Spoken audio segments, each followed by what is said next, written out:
J'ai vu les 2 premiers épisodes de Hawkeye, la série Disney+, qui est disponible depuis mercredi sur Disney+. 2 épisodes ont été mis à disposition, des épisodes d'environ 45 minutes, qui nous permettent un petit peu de découvrir ce qu'est cette série. Alors, Hawkeye a évidemment pour but de nous divertir, dans un premier temps, de nous faire patienter jusqu'au prochain film, et de mettre un peu en avant un personnage finalement très secondaire des films Avengers, donc Œil de Faucon, Hawkeye, Clint Barton, mais pas que, puisque le but est d'introduire le nouveau personnage de Kate Bishop, dont on va suivre les aventures. Donc l'histoire se passe évidemment après Avengers Endgame, plusieurs mois après, un Clint Barton fatigué, abîmé, vieilli, qui a un petit peu perdu l'ouïe à cause des différentes explosions qui ont eu lieu dans les différents films, mais qui veut passer du temps en famille et qui veut se ressourcer, qui est très atteint par la mort de Natasha Romanoff dans Avengers Endgame, et une série qui se veut très terre-à-terre avec des menaces, voilà, avec une sorte de mafia, avec des menaces new-yorkaises, avec des petits problèmes qui ne sont pas des problèmes cosmiques ou des problèmes de super-héros. Et donc il va devoir, contre son gré, reprendre du service. Il n'est pas du tout à la retraite, mais il va devoir reprendre du service quand il va voir à la télévision quelqu'un qui se balade dans les rues de New York avec son costume de Ronin, le personnage qu'il avait dans Avengers Endgame, son personnage qui faisait une justice assez aveugle et assez expéditive. Il avait laissé l'arc pour un sabre, et il va vouloir savoir qui se cache derrière ce personnage. Vous l'avez peut-être vu dans les bandes annonces. 2 épisodes, ma foi, plutôt bien menés, avec tous les défauts qu'on peut trouver aux séries Disney+, beaucoup de blabla, beaucoup de temps mort, et finalement très peu d'action, puisque nous, ce qu'on aime dans les super-héros, c'est évidemment l'action.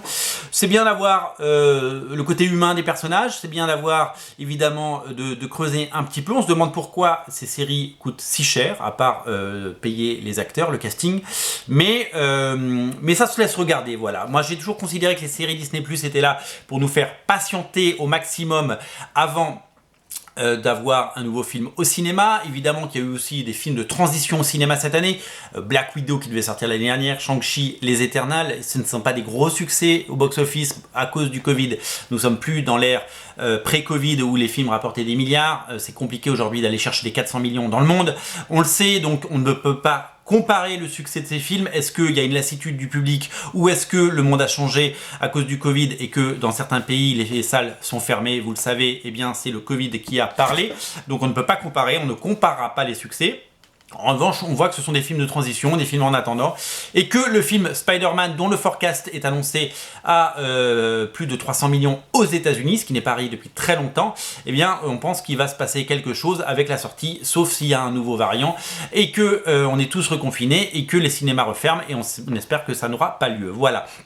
Alors, la particularité de cette saga, c'est qu'elle est vachement inspirée du run de Matt Fraction et David Hara, qui est ressorti cette année, vous savez, dans la petite collection à 5,99. Ça, on n'en a plus malheureusement, et on aurait aimé que Panini ressorte ça. C'était sorti en Icons, on aurait aimé au moins que ça sorte soit en omnibus, soit en deluxe, mais il n'en est rien. On retrouve à l'intérieur quelques personnages que on a pu découvrir. La particularité de la série, c'est que Matt Fraction en personne est crédité comme consultant créatif. Alors j'espère, après avoir lu tout ce qu'on a lu, des gens comme Ed Brubaker furieux de n'avoir pas touché un seul dollar sur l'exploitation de sa création, Le Soldat de l'Hiver, eh bien on espère que Matt Fraction, qui quand même a donné le ton de la série, il suffit de regarder le générique, on dirait qu'il est dessiné par David Hara, le logo, alors c'est pas ce logo, ça ils ont refait un logo chez Panini pour la collection, mais il y avait un logo de la série à l'époque qui était super chouette, et qui tout a été repris. Le graphisme, on a vraiment l'impression que c'est l'univers graphique de David Hara et Javier Pulido qui est repris dans la série, et il y a un vrai travail d'adaptation. Alors évidemment c'est pas la même adaptation, parce que là le personnage de Kate Bishop existe déjà, alors que il est complètement créé pour la série, et donc du coup il faut évidemment l'introduire, et donc l'histoire n'est pas tout à fait la même. Mais on retrouve le chien, on retrouve le swordsman, on retrouve évidemment Kate Bishop, on retrouve Hawkeye, et on retrouve tout l'univers. C'est plutôt inspiré inspiré et c'est plutôt pas mal.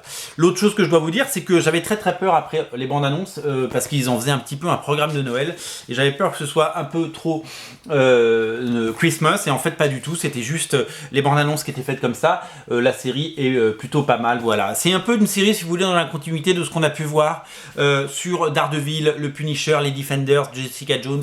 Voilà, c'est un peu une série Netflix, ça ressemble un petit peu à ça, avec plus de moyens, plus d'ambition et une image beaucoup plus travaillée, on sent qu'il y a du moyen.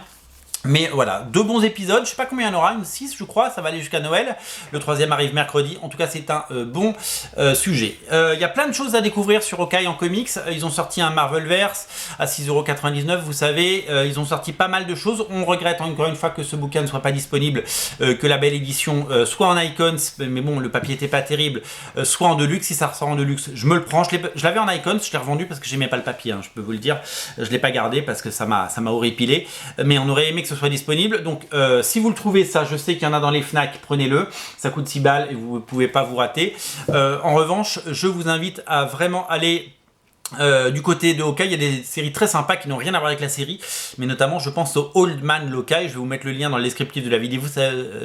Vous savez, c'est le œil de faucon de ce futur alternatif où Old Man Logan, la série de Mark Millar et Steve McNiven apparaissait, et donc il y a eu une série juste sur lui après qui est un prequel, je crois, qui a l'air très chouette, que je n'ai pas lu, hein, mais c'est Marco Checchetto au dessin et ça vient de ressortir en Deluxe, donc du coup je pense que je vais me prendre ça cette semaine et je vais le regarder. Ça a l'air d'être un récit plutôt pas mal et je crois que les critiques sont plutôt élogieuses. Voilà, Hawkeye est disponible sur Disney+, et les comics Hawkeye sont disponibles dans le lien dans le descriptif de la vidéo. Salut!